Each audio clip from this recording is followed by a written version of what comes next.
Penguin Random House Audio presents Dragon Unleashed by Grace Draven. Read for you by Katharine Lee Mcewan.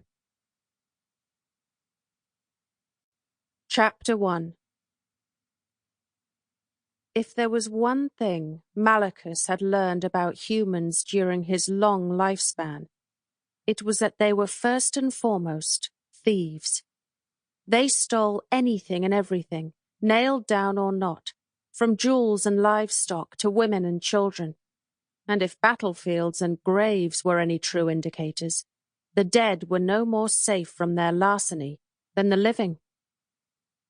The Sarmatian monks who'd fostered him as a child never truly prepared him for the scope of humanity's predation upon itself. Though human as well, the monks lived isolated from the depredations of the so-called civilized. Malachus never forgot the grief on their faces, the horror at discovering their sacred necropolis destroyed beyond repair by treasure-seekers. It was his first real taste of humanity as a whole, and he found it revolting. It was also the impetus for him to become a sought-after bounty hunter, with a reputation feared throughout Winosia's prefectures. His martial training combined with his true nature gave him an edge, one that made grave robbers and slavers question whether pursuing their professions was worth the risk of becoming the quarry in his hunt.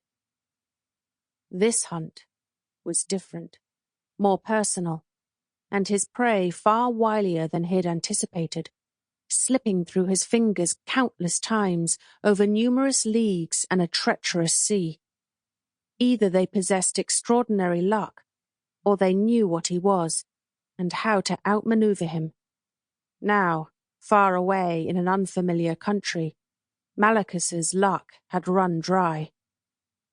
The pair possessed a treasure he would move mountains to regain, and they had fled across the Raglan Sea to these lands.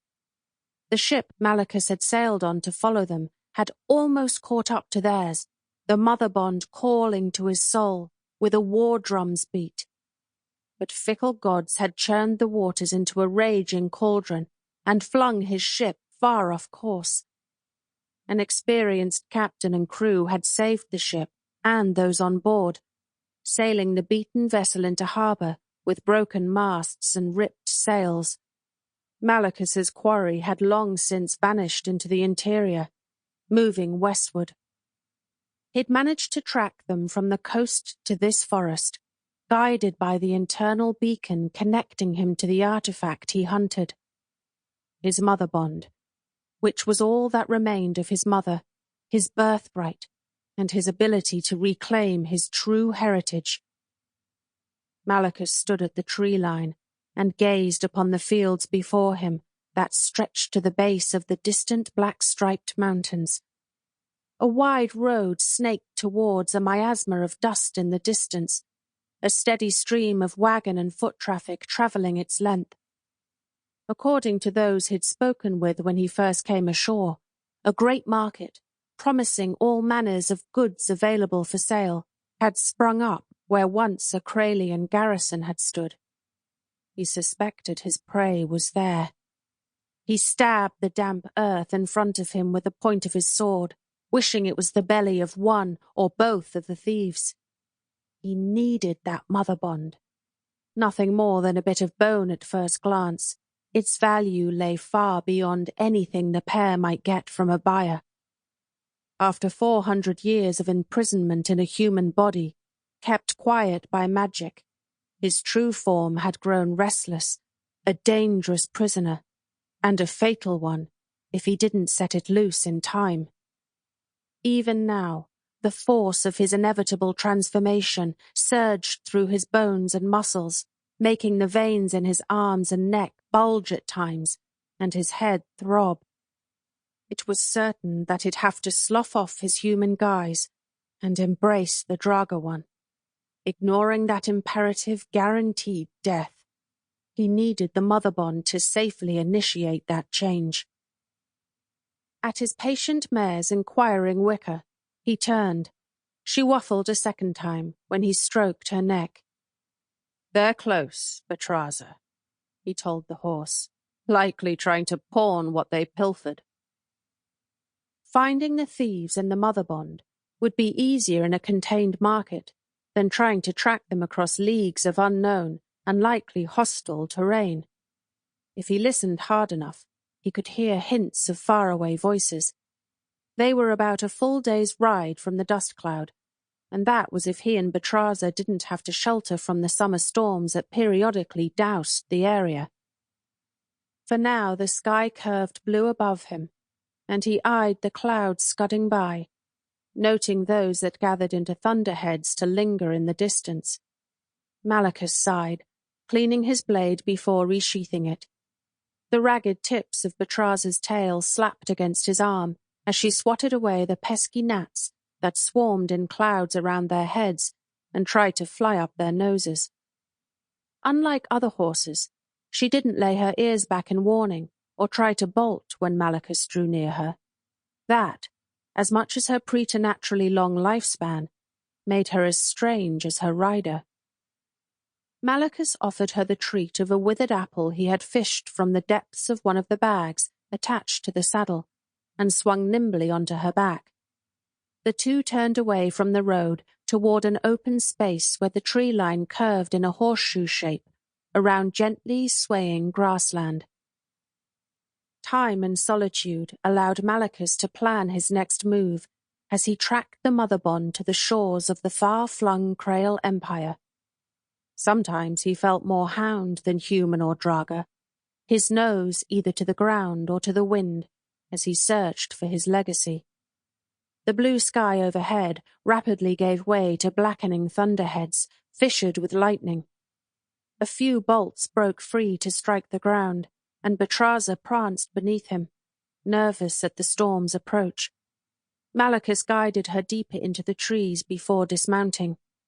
She leaned against him as he cast a spell the monks had taught him to calm her, so she wouldn't bolt when he left her to return to the open curve of grassland on foot. Rain blew in with a howl and then a roar, slanting sideways as the storm gusts drove it across the landscape like an overseer wielding a whip. Malachus tilted his face to the sky and let a deluge pummel him, washing away his frustration along with the layer of travel dirt he'd acquired since his last bath. A shimmer of light illuminated the shield of his closed eyelids, followed by a boom of thunder. Within the sheltering trees, Betraza whinnied her fear. Malachus murmured, "It's all right, girl. Just a little light and noise, nothing more. You're the safest you can be where you are." As quickly as the storm blew in, it passed. Thunder rumbled in the distance, chasing walls of rain that galloped across the forest before bashing into the mountain range. Black clouds splintered by lightning trailed behind, and Malachus crossed his fingers in the hope that his height and singularity on the flat ground might lure one of those crackling tongues of light toward him. Lightning always loved the draga, even those disguised as humans. A bright bolt forked out of one of the clouds to strike him. He convulsed with the shock-wave of power that hammered through his muscles and boiled the blood in his veins. For a moment his heart seized before restarting with a double-time beat. Every hair on his body stood up, and the smell of charred cloth filled his nostrils. Still, he kept his feet as the lightning anchored him to the earth and exploded images across his mind's eye. A market, teeming with people against the backdrop of a ruined fortress, his mother bond haloed in shimmering light and resting on a square of purple cloth. A woman's pretty face and sombre grey eyes. An older man with similar features and the same grey eyes. And most important, the two thieves he'd tracked this far. All those depictions flashed before him in the time it took for the lightning to pin him to the ground, burn bright, then burn out. Released from the lightning's lethal hold, Malachus staggered before falling to one knee. He breathed deep, fire in his lungs and agony in his bones. Smoke wreathed him and the burnt grass around him. A wispy tendril meandered from a thumbnail-sized burn hole. Sample complete. Ready to continue?